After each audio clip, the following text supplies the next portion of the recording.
So hello mga kaibon, so nandito na naman tayo sa aking aviary, maulang umaga na naman tayo. So ayan, may bagong pagbabago sa aking aviary.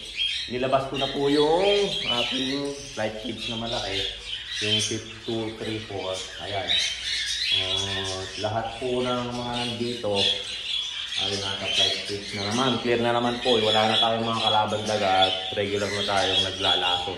So, nilabas ko muna dito sa aking aviary. Mga breeding cage ko, pinagtatanggal ko na kahapon. So, pinag-rest ko muna yung mga aking breeder. So, yung iba nag-rest kasi yung iba may mga itlog sa kamay na kahit pa. Sa ako nahuhugutin. So, ayan mga kaibon. So, nandito yung mga iwalay na. Yung mga emerald, mga silver palo, mga split ng silver line, mga split ng palo. Tapos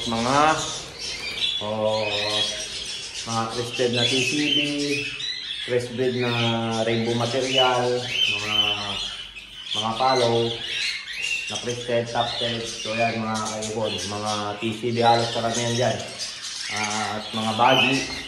So tatlo na lang yung available na hen, isang 5. Saka isang green.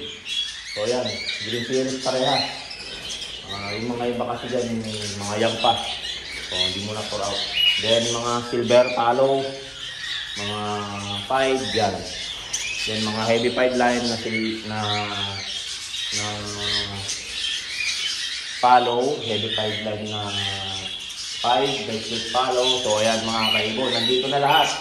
So nilabas ko lahat po yung mga aking nasa flight. So nandito na sa labas. So ayan mga kaibon. So hindi masyadong masipit doon. Ayan, meron pa nung flight na iba kasi yung mga nakarest na mga breeder natin. So ayan mga kaibon, dito ko na nilabas ulit. So wala na tayong kalabang mga daga dyan. So nakikita naman natin yan, may mga pinagkainan dyan. So yan, wala na mga kaibon. So check na naman yung mga ibon natin dito. Saka nagre-regular na ako naglalason. May makita ko dyan, lason agad. So ganoon na lang. Mas maluwag kasi dito para makahinga sila yung ventilation ng mga hangin. Yung hangin, ventilation ng hangin. Mas makapag dito, mas makaliwala. So ayan mga kaibon. So ayan ang view niya ngayon, nasa labas. Tapos sa loob na yung breeding area talaga. Yan naman talaga nakadesign dyan mga kaibon. So ayan, nasa labas na. So ayan mga available, madami. Mga 100 piraso, meron yan. Mga parakeets, mga twisted na po yan, mga backtrail. Ayan mga kaibon.